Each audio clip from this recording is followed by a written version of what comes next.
With historically low rates and constant news on the Housing Authority, mortgage specialist and founder of Centek Capital of Beverly Hills, Gloria Shulman, offers advice on avoiding a bad home appraisal and overcoming strict bank requirements on income and credit.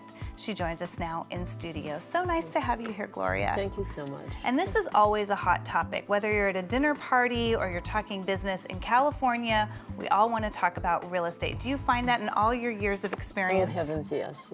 All markets, that's the buzz topic at cocktail parties.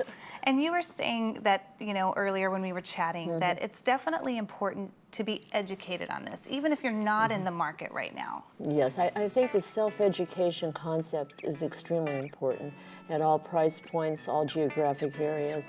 And what that means is a matter of knowing what properties are available, what has sold. You don't necessarily have to know all the specifics, but just have a general overview of which streets are the most desirable, which streets might back up to commercial, what the schools are, what the traffic flow is, and what's the overall community like, where can I walk to, and things of that nature, which are so important.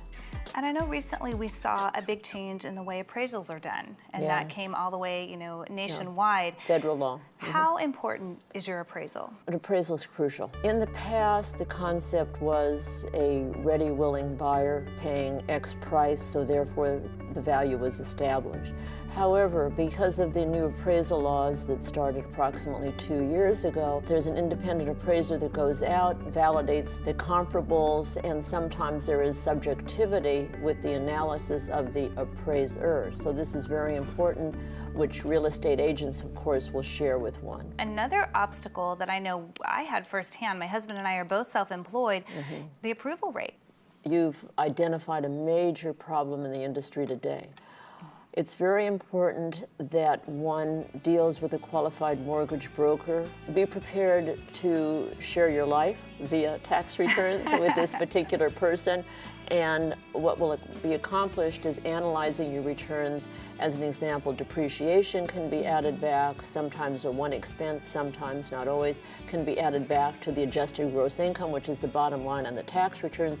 And that most certainly determines what the qualifying is. And it is definitely much more complicated for self-employed, such as yourself and myself. As far as I've heard a lot of people say, this is like free money. The interest rates are so low. And how do you feel about that? Yes, we're at their lifetime lows. However, it's much easier tying in with what you said earlier if one is a W-2 individual. Now, a W-2 does not mean that one's own corporation is issuing a W-2. It's talking about a salaried position. And is there something that you'd like to point out, just maybe a common mistake that you see people make? Once again, it ties in with the word self-educating that you and I were discussing earlier. It's very important to know that 500 can buy approximately this amount of a property, and 1 million can buy this amount of a property, and not delude oneself as to that which one can afford. And yes, we can make this payment of $3,000, but where does the food come from?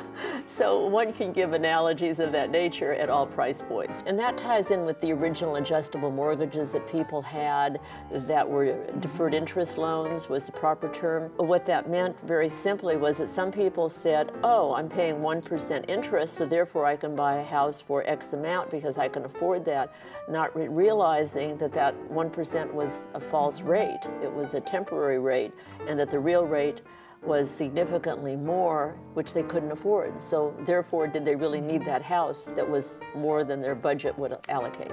And again, it goes with having somebody that's trustworthy, that's been in the business for a long time. And if anybody has any questions or wants to reach out to you, we're going to have your website and all the information out there, as well as on our blog. And Gloria, thank you so much for joining us on California Life. It is my pleasure. Thank you for inviting me.